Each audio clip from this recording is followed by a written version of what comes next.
Right, guys and girls, just another video, a news video done by the BBC today. I will link actually the video and I will link the channel to the BBC as well, so you guys and girls can check it out, as it's legit and it's not fake news, because it's never is fake news by BBC, or is it fake news by the BBC? We don't know.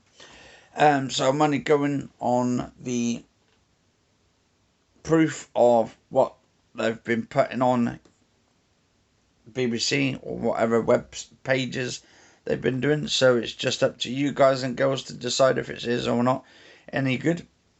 Anyway, so we all know we've been in this lockdown since March. Everybody's been sort of depressed.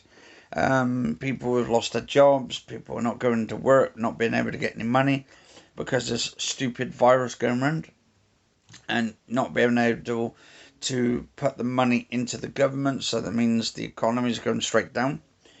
Now, it's just on the, on the website, on the BBC, alcoholism in the time of the virus basically has gone up by 500%.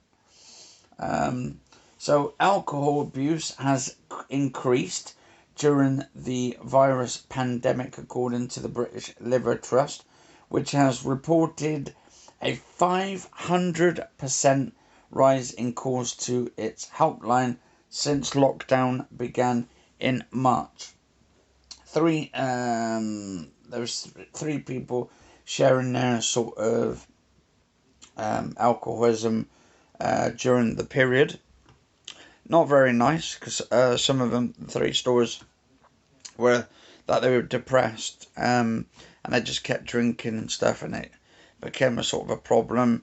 And the one, she basically started lying to her boss that she couldn't come in and all of that, because she said she was a manipulator and a liar and all that, due to the actual alcohol actually doing the problems. I got a bit of a sore throat today as well, so right.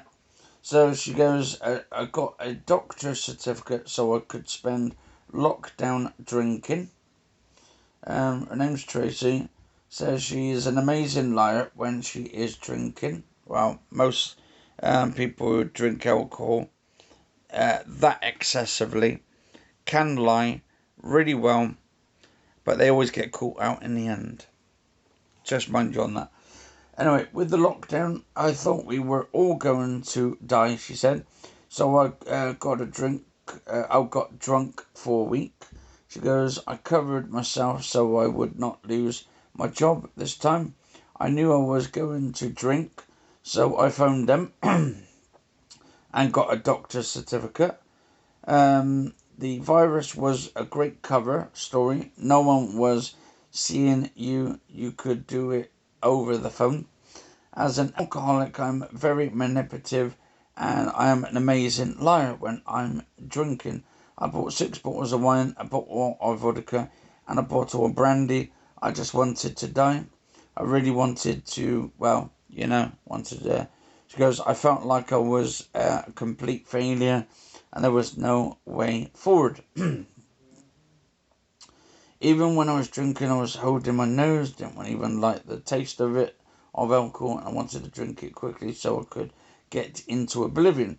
I don't have any fallbacks. No one can bail me out. I have nowhere to turn, and I couldn't even go to the church next door, she goes. Everything you know and rely on is gone. It was hard, but once you have acceptance for something, you cannot change it. You just have to work with it, what you've got. There is so much hope out there, so much life to live without alcohol and drugs. All I have left on my list is prison or death, and I don't want those. I have lost employment because of it, and I have lost my children and my home and my dignity. In lockdown, I only lost my mind for a couple of days. The lockdown, it turned out, was the worst thing that could happen to anybody, especially for alcoholics, addicts, and people with mental health issues.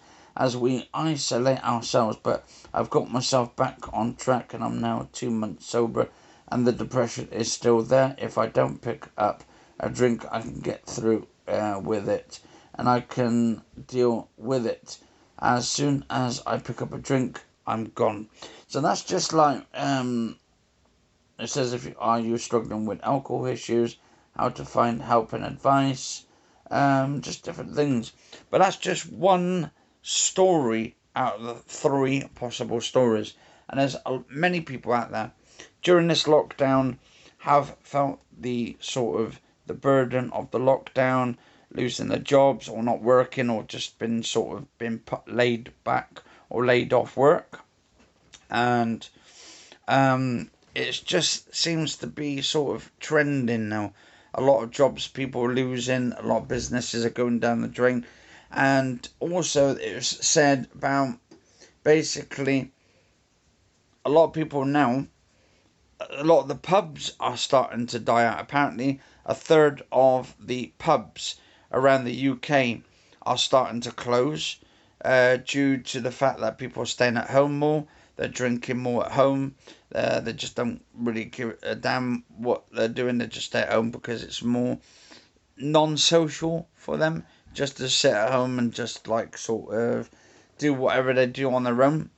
Which is actually sad, actually. It's actually sad that people can actually sit at home, drink alcohol by themselves, rather than going out into a pub. I mean, what they should be doing is, it's also down to the supermarkets why they're selling these cheap booze in the first place. If it wasn't for the fact they're selling cheap booze and alcohol in the first place and that, then I think we could get like people going back to the pubs as usual. But due to the lockdown restrictions, the 10 o'clock thing, that's not really going to make much of a difference. At 10 o'clock, a lot of people are going to lose business over it. And then people just go to the off license after the 10 o'clock and just go to the pub, off license, buy the drinks, and then go straight home. So they're worse off, and they're more depressed because they are drinking on their own. They feel like they haven't got nobody there for them, no one to help them and stuff. And I think at this point, they really, I think the government needs to step in really.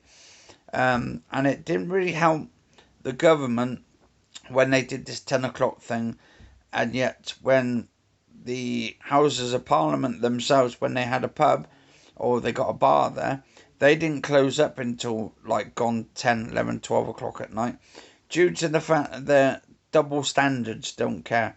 But they've just started doing it. They've started saying, oh, well, we're going to close now the bars at 10 o'clock like everywhere else. The only reason why they did that is because they didn't want to sound like hypocritical and all that. But obviously, this is one story out of those possible 3 stories. And I think if the government can stop people sort of getting depressed, stop people from drinking at home on their own and stuff, and just make them go to the pub instead, make it cheaper in pubs rather than expensive, because I've noticed a lot of expensiveness going to pubs and bars and stuff and all that, or clubs and stuff. But that's the way it goes. But this is on the BBC newspaper on it, articles. But if you guys and girls have got your own opinions about, I think, to be honest, if they could get away from the alcohol from these supermarkets and just go back to pubs rather than having them all at home, but do it for cheap, then we might be able to get people back into socialising again. Get people back into pubs, get them to be less depressed because they'll be there with people rather than actually sort of like picking on them and saying, look, oh, he's on his own, he's depressed and all that. Just bring them back into social, into the social network and all that, people, and just make people better. Because the reason why people are actually depressed in the first place is because they're on their own, they've got nobody for them, and then they just start drinking by themselves, and that's not good. And that's why you get the mental health side of it now is starting to go up and up and up. But anyway, guys and girls, it is the 6th of October 2020. Cheers for watching.